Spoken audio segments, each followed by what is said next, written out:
Hello students, Kumar study circle में आप सबका स्वागत है। एडीओ एग्जाम को आगे बढ़ाते हुए आज के वीडियो का हमारा टॉपिक होगा भारतीय अर्थव्यवस्था। उससे पहले एक वीडियो में भारतीय अर्थव्यवस्था पर दे चुका हूं, ये मेरा दूसरा वीडियो है। यहाँ पर कुछ इंपॉर्टेंट क्वेश्चंस को मैं लेकर आया हूं। जो बच्चे मुझसे अभी भी जुड़ रहे हैं उनको बता देना चाहता हूं, आप लोगों के लिए ऐसे ही मैं वीडियो लाता रहता हूं। अगर आप मेरे पुराने वीडियो को देखना चाहते हैं तो मेरे चैनल के प्लेलिस्ट में जाएंगे। चैनल के प्लेलिस्ट जिसमें एडीईओ 2025 को दबाकर सारे वीडियो को देख सकते हैं। तो चलिए देर न करते हुए एक एक क्वेश्चंस को यहां पर सॉल्व करने की कोशिश करते हैं। पहला क्वेश्चन आपके सामने, राजकोषीय नीति किससे संबंध रखती है? सरकारी राजस्व, सरकारी खर्च और ऋण, बैंक दर नीति या ए बी दोनों? इनमें से आपको बताना है। सही आंसर इसका डी आएगा, ए और बी दोनों। अर्थात राजकोषीय नीति, सरकारी राजस्व कितना आय प्राप्त हुआ, सरकारी खर्च कितना व्यय हुआ, कितना हमने ऋण लिया है दूसरे बैंकों से, सारी चीज डिपेंड करती है। बैंक दर से उसका कोई लेना देना नहीं है। किसी अर्थव्यवस्था में पूंजी निर्माण निर्भर करता है कुल आय पर, कुल मांग पर, कुल बचत पर, कुल उत्पादन पर। इसमें से कोई एक आएगा। सही आंसर सी आएगा, कुल बचत। किसी अर्थ में पूंजी निर्माण तब होगा जब आपके पास बचत होगी। जब बचत होगा, कुल आय कितना हुआ, अब आय हुआ व्यय कर दे तो कोई मतलब नहीं। कुल मांग है ये भी इंपॉर्टेंट नहीं। कुल उत्पादन हुआ, आपने निर्यात ही नहीं किया, कोई मतलब नहीं। तो यहां पर कुल बचत, आपके पास टोटल बचत कितना हुआ, आय प्राप्त करने के बाद, व्यय करने के बाद बचत कितना हुआ, और बचत ही पूंजी निर्माण होगा। क्वेश्चन है यहां पर, भारत सरकार राजकोषीय घाटा रोकड़ शेष निकालने पर राशि जमा धन निम्नलिखित में से किससे लिया गया उधार होता है? यह आपको बताना है। विदेशों से, भारतीय रिजर्व बैंकों से, देश के भीतर से या सभी स्रोतों से? सही आंसर इसका बी आएगा, भारतीय रिजर्व बैंक से, आरबीआई से। माने भारत सरकार का राजकोषीय घाटा रोकड़ शेष निकालने पर राशि जमा और भारतीय रिजर्व बैंक से लिया गया उधार होता है। मुद्रा स्फीति को रोका जा सकता है निर्यात बढ़ाकर, मुद्रा पूर्ति बढ़ाकर, सरकारी व्यय बढ़ाकर और मुद्रा पूर्ति घटाकर। इसमें से आपको बताना है।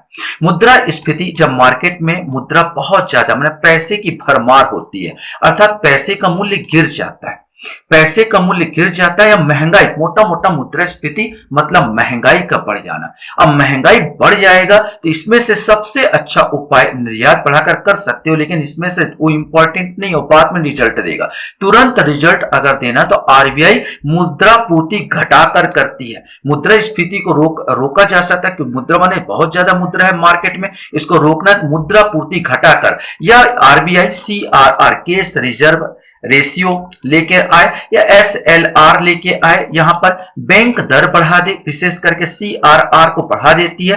केस रिजर्व रेशियो मतलब वाणिज्यिक बैंकों को कुछ निश्चित मुद्रा रिजर्व बैंक के पास रखना होता, अगर इसको बढ़ा देगा तो वाणिज्यिक बैंकों का अपना धन रिजर्व बैंक को हस्तांतरित हो जाएगा। इससे मार्केट में जो वाणिज्यिक बैंकों को पास लोन देना जो होगा महंगा हो जाएगा, लोन देना अब सस्ता नहीं रहेगा। लोगों को लोन ब्याज दर जो वाणिज्यिक बैंक आपको देता है वो बढ़ जाएगा, तो लोग लेने से डरेंगे। लोग क्योंकि ब्याज दर बढ़ गया तो पैसे का कीमत उसको देना पड़ जाएगा, इसलिए लोग लोन नहीं लेंगे और मार्केट में ऑटोमेटिक क्या होगा, मुद्रा की कमी महसूस होगी। ये मुद्रा पूर्ति घटाकर सीआरआर, विशेष करके सीआरआर एसएलआर बैंक दर ये बढ़ाती है आरबीआई। इस प्रकार घटाकर तुरंत जो इलाज इसका यही है, मुद्रा पूर्ति घटाकर, निर्यात बढ़ाकर वो लेट लतीफा इलाज है।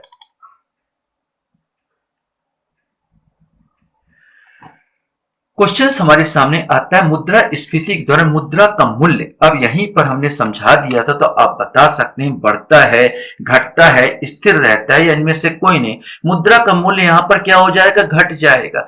आज जैसे हम बोलते हैं पहले 2 रुपए किलो में बहुत कुछ मिल जाता था, आज से 20 साल पहले 2 रुपए किलो की बात किया था, 2 रुपए का बहुत मूल्य था।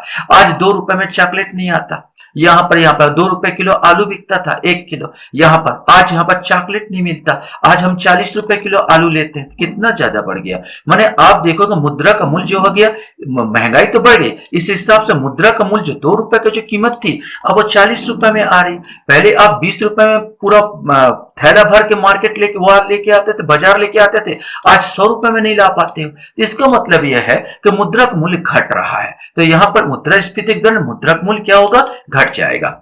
राजकोषीय नीति का संबंध क्या है, ये आपको बताना है। अर्थव्यवस्था मुद्रा पूर्ति से, बैंकिंग व्यवस्था के विनियमन से, आर्थिक विकास के लिए नियोजन से, सरकार की आय तथा व्यय से, इसमें से आपको बताना है। सही आंसर इसका डी ही आएगा, सरकार की आय और व्यय। सरकार की आय और व्यय का जो लेखा जोखा उसी को राजकोषीय नीति के अंतर्गत रखते हैं।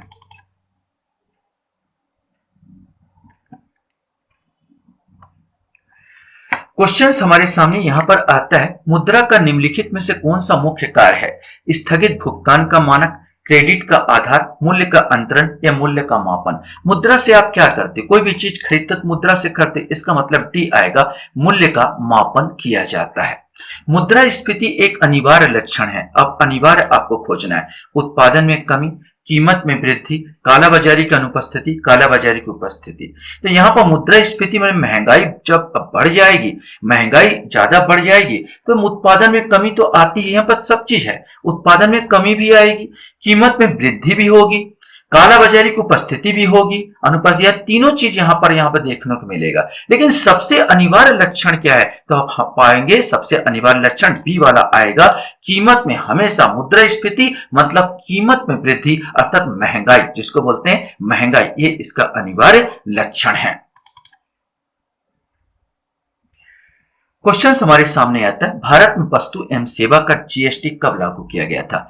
1 जनवरी 2017, 1 जुलाई 2017, 1 अप्रैल 2017 या 1 फरवरी 2017, इसमें से कोई एक आएगा।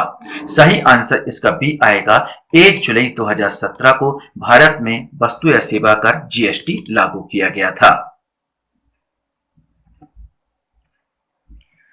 क्वेश्चन हमारे सामने यहां पर आता है, नकदी रिजर्व अनुपात माने CRR, कैश रिजर्व रेशियो की बात कर रहा है। नकदी रिजर्व अनुपात CRR का निर्धारण आमतौर पर निम्नलिखित में से किसके द्वारा किया जाता है? बाजार शक्तियों का मुक्त खेल द्वारा, कमर्शियल बैंकों द्वारा, केंद्रीय बैंकों द्वारा, केंद्रीय सरकार द्वारा। तो हमारे यहाँ पर एक केंद्रीय बैंक निभाता, आरबीआई निभाता, reserve bank of India, RBI ये काम करता है, कैश रिजर्व रेशियो या SLR या CLR जो करता है बैंक दर, ये सब इसी का काम है।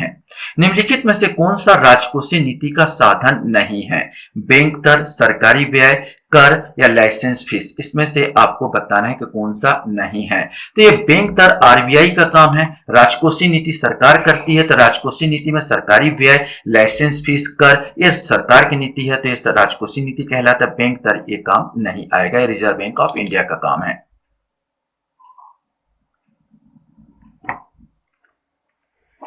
क्वेश्चन हमारे सामने यहां पर आता है, मुद्रास्फीति या मूल्य वृद्धि के काल मुद्रा की पूर्ति।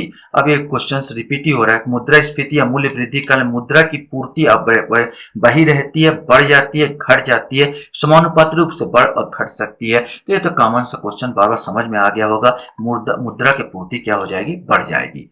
घाटे की वित्त व्यवस्था एक साधन है, मौद्रिक नीति का, उदार नीति का, राजकोषीय नीति का, कर नीति का, इसमें से आपको बताना है। सही आंसर इसका जो आएगा 13 का जो सही आंसर आएगा राजकोषीय नीति का।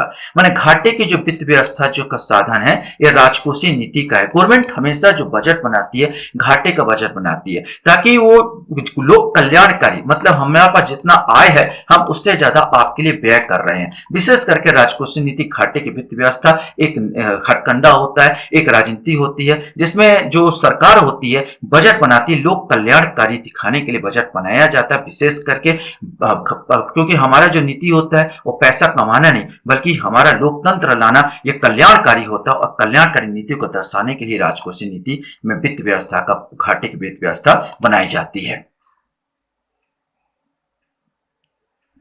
क्वेश्चन हमारे सामने यहां पर आता है, बैंक दर ब्याज की वह दर है। अब यहां पर देखना, बैंक दर ब्याज की वह दर है जिस पर जनता वाणिज्यिक बैंकों से ऋण लेती है, जिस पर जनता भारतीय रिजर्व बैंक से ऋण लेती है, जिस पर वाणिज्यिक बैंक भारतीय रिजर्व बैंक से ऋण लेती है, और जिस पर वाणिज्यिक बैंक जनता से ऋण लेती है।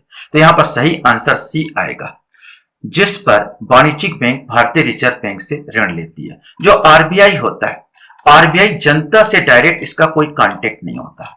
जो भी वाणिज्यिक बैंक होता है, जैसे मान लीजिए एक वाणिज्यिक बैंक एसबीआई का ले रहा हूं, तो एसबीआई जो होगा एक वाणिज्यिक बैंक है, ये रिजर्व बैंक से ऋण लेगी।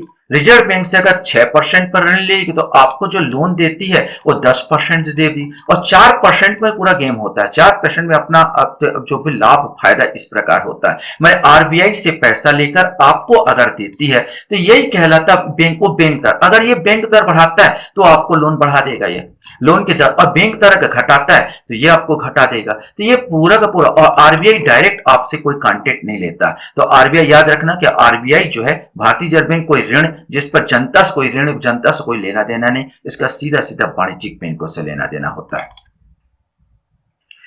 क्वेश्चन हमारे सामने यहां पर आता है, निम्नलिखित में से कौन सा कथन सही है, ये आपको बताना है।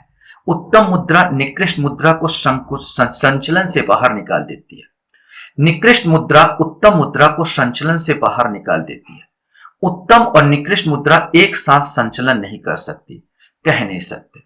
अब इसमें से आपको छांटना है।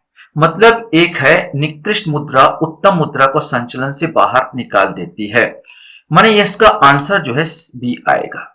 कभी कभी ऐसा आपने देखा होगा, मार्केट में बहुत गंदे गंदे नोट आ जाते हैं, और बहुत गंदे नोट को हटाने के लिए गवर्नमेंट क्या करती है कि नया नोट छापती है। गवर्नमेंट नया नोट छापती है तो आप पाते हैं कि नया नोट जहां देखे तो लोग उस नए नोट को अपने पॉकेट में रख लेते हैं, और पुराना नोट को घर से निकालने लगते हैं। आप अक्सर पाओगे जहां नया नया एकदम नोट पाए और नया करेंसी पाए तो उसको आप संभाल कर रख लेते हो, और अपने बटुए से पुराने नोट को निकाल के दे देते हो। इसका मतलब निकृष्ट मुद्रा उत्तम मुद्रा को संचलन से बाहर निकाल देती है। इसी प्रकार जब कोई नया सिक्का आया, 10 का पहले सिक्का आया, लोग सिक्का को रखने लगे, मार्केट पता ही नहीं चला सिक्का कहां जा रहा था, और पुराने सिक्के निकलने लगे। बस यही हाल होता है। यहां पर एक इंग्लैंड की कहानी थी, इसमें आपको बता देना चाहता हूं कि यहां पर देखा गया कि बहुत घटिया नोट आ गए थे, तो वहां पर उस घटिया नोट को हटाने के लिए नया मुद्रा छापा गया। जब नया मुद्रा छापा गया, पता चला मार्केट में और ज्यादा गंदे नोट आ गए। तब इसका जब रिसर्च किया गया तब यही पाया गया कि निकृष्ट मुद्रा उत्तम मुद्रा का संचलन से क्या कर देती, बाहर निकाल देती है। निम्नलिखित में से कौन सी मात्रात्मक उधार नियंत्रण तकनीक नहीं है, यह आपको बताना है। मात्रात्मक उधार नियंत्रण की तकनीक नहीं है। बैंक दर, नगद आरक्षण अनुपात, सांविधिक तरलता अनुपात, बचत जमा खाते ब्याज दर वृद्धि। तो इसमें जो सही आंसर जो आपका डी आएगा, ये बस गवर्नमेंट विशेष करके नहीं करती, लेकिन बैंक दर बढ़ा देती है, नगद आरक्षण अनुपात बढ़ा सकती है, और सांविधिक तरलता अनुपात एसएलआर को बढ़ा सकती है। ये सब बढ़ा सकती है। इस प्रकार उधार को, मात्रात्मक उधार को नियंत्रण कर सकती है, बचत खाते में वो बढ़ाती नहीं है। क्वेश्चन हमारे सामने यहां पर आता है, वित्त आयोग का गठन, ये आपको बताना है। हर वर्ष होता है, 4 वर्ष में एक बार होता है, 2 वर्ष में एक बार होता है, या 5 वर्ष में एक बार होता है। इसमें से कोई एक आएगा। सही आंसर डी आएगा, 5 वर्ष में एक बार होता है।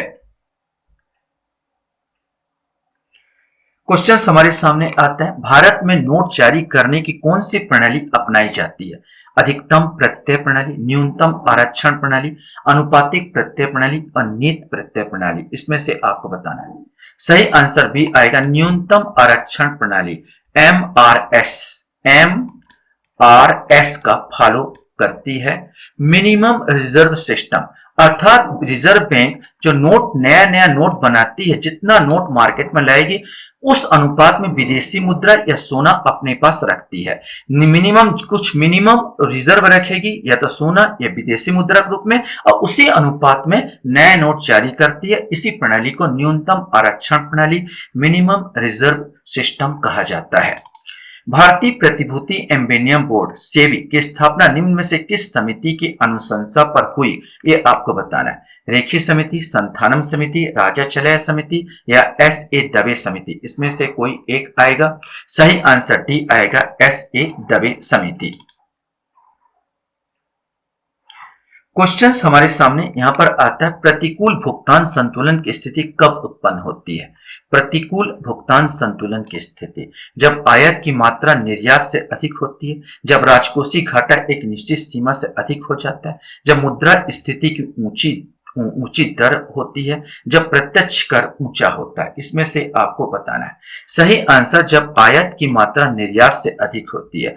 आप दूसरे देशों से आयात ज्यादा करवा रहे हो और निर्यात आपका कम हो रहा है, इसका मतलब हमारा पैसा दूसरे देशों में ज्यादा चला जा रहा है, हमें घाटा हो रहा है। और इसी को बोलते हैं प्रतिकूल। अनुकूल नहीं, अनुकूल स्थिति में उल्टा होगा। प्रतिकूल में प्रतिकूल भुगतान संतुलन, प्रतिकूल हो रहा है मतलब हमारा जो आयात जो है, निर्यात कम और आयात ज्यादा हो रहा है, जिससे हमारा पैसा बाहर जा रहा है। ए वाला आंसर इसमें आएगा। क्वेश्चन हमारे सामने यहां पर आता है, दुर्लभ मुद्रा किसे कहते हैं? ऐसी मुद्रा जो सोने के रूप में हो, ऐसी मुद्रा जो आसानी से सुलभ हो, ऐसी मुद्रा जो आसानी से सुलभ ना हो, ऐसी मुद्रा जो ऋण के बदले में चुकाई जाती हो। दुर्लभ मुद्रा अर्थात हार्ड मनी, ऐसी मुद्रा जो आसानी से सुलभ ना हो, जैसे डॉलर हो रहा, यूरो हुआ। डॉलर, यूरो ये सब हार्ड मनी के अंतर्गत आते हैं, आसानी से आपको नहीं मिलते, जिसकी मांग हमेशा बनी रहती है, वो दुर्लभ मुद्रा या हार्ड मनी कहलाता है। सॉफ्ट मनी हमारे यहाँ का मुद्रा होगा, पाकिस्तान का मुद्रा होगा, नेपाल का मुद्रा होगा, जिसमें हमेशा मिल जाता है, तो ये सॉफ्ट मनी कहलाएगा।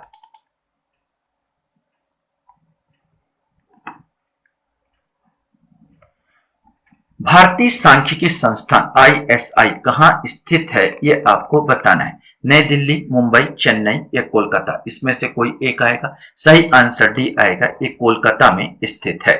निम्नलिखित में से क्या रेपो दर की सही अर्थ दर्शाता है? यहाँ पर रेपो दर को बताना है कि रेपो दर है क्या चीज। वह दर जिस पर RBI बैंकों को सरकारी प्रतिभूतियां बेचता है, बैंकों द्वारा RBI से उधार लेने की दर, बैंकों द्वारा अपने महत्वपूर्ण ग्राहकों को ऑफर की गई दर, प्राथमिकता प्राप्त क्षेत्र का ऋण देने के लिए लागू दर। इसमें से आपको बताना है कौन सा सही है। सही आंसर बी आएगा, बैंकों द्वारा RBI से उधार लेने की दर। विशेष करके reserve bank of India RBI जो होता है, अगर वो 365 दिन से ज्यादा दिन के लिए वाणिज्यिक बैंकों को, अन्य बैंकों को ऋण देती है, 365 दिन से अधिक के लिए दे रहा है तो बैंक दर हो जाएगा। 365 दिन से अधिक के लिए दिया तो बैंक दर हो गया। 365 दिन से कम दिन के लिए दिया तो रेपो दर हो गया।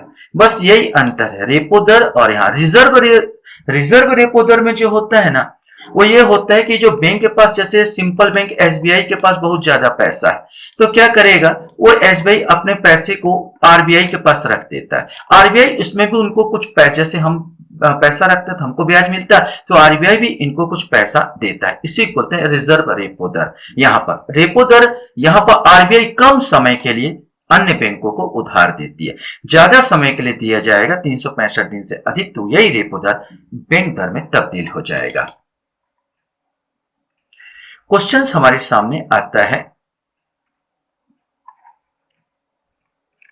हमारे देश में मुद्रास्फीति के नियंत्रण के लिए भारतीय रिजर्व बैंक निम्नलिखित में से क्या उपाय करती है?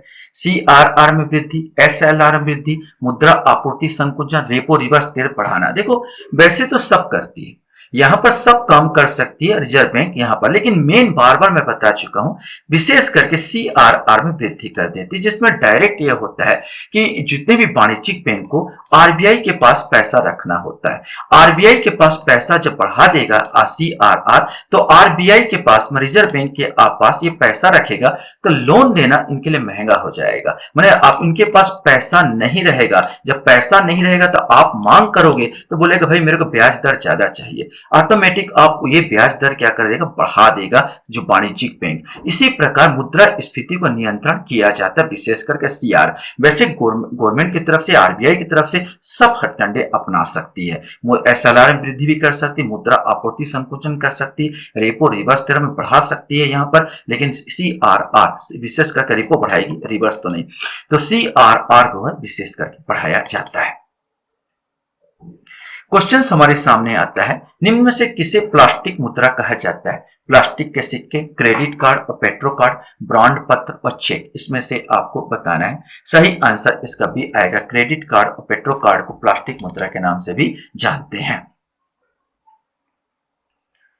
क्वेश्चन हमारे सामने यहां पर आता है, भारतीय रिजर्व बैंक कृषि को सीधा वित्त प्रदान करता है, प्राथमिक सहकारी समिति को वित्त प्रदान करता है, राज्य सहकारी बैंकों को वित्त प्रदान करता है, कृषि को वित्त प्रदान नहीं करता।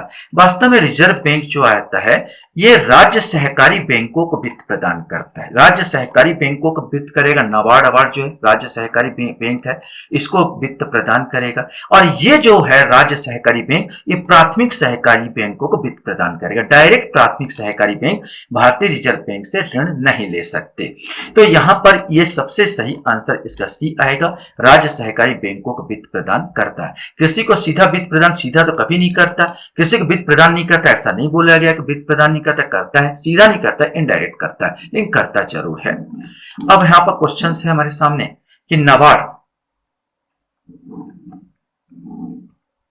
जो है किसका नाम है, ये आपको बताना है। वाणिज्यिक बैंकों का, वित्तीय संस्था का, कृषि सहायक विशिष्ट बैंक का, गैर बैंकिंग वित्तीय संस्था का।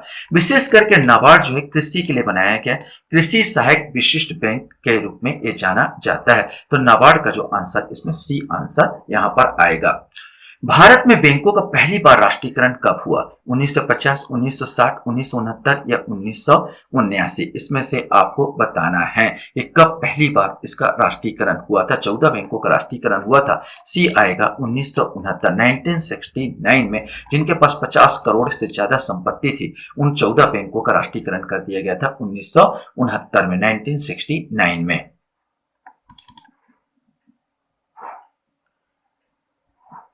क्वेश्चन हमारे सामने है, कौन सा बैंक पहले इंपीरियल बैंक ऑफ इंडिया कहलाता था?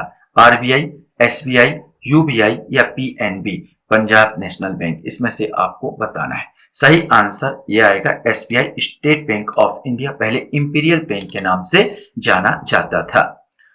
लास्ट क्वेश्चन आपके सामने यहां पर आता है, भारत में 1 रुपए का नोट तथा सिक्के और छोटे सिक्के जारी किए जाते हैं भारतीय रिजर्व बैंक द्वारा, भारत सरकार द्वारा, भारतीय स्टेट बैंक द्वारा और भारतीय यूनिट ट्रस्ट द्वारा। इसमें से आपको बताना है। सही आंसर 1 रुपए का नोट या सिक्के भारत सरकार द्वारा जारी किए जाते हैं।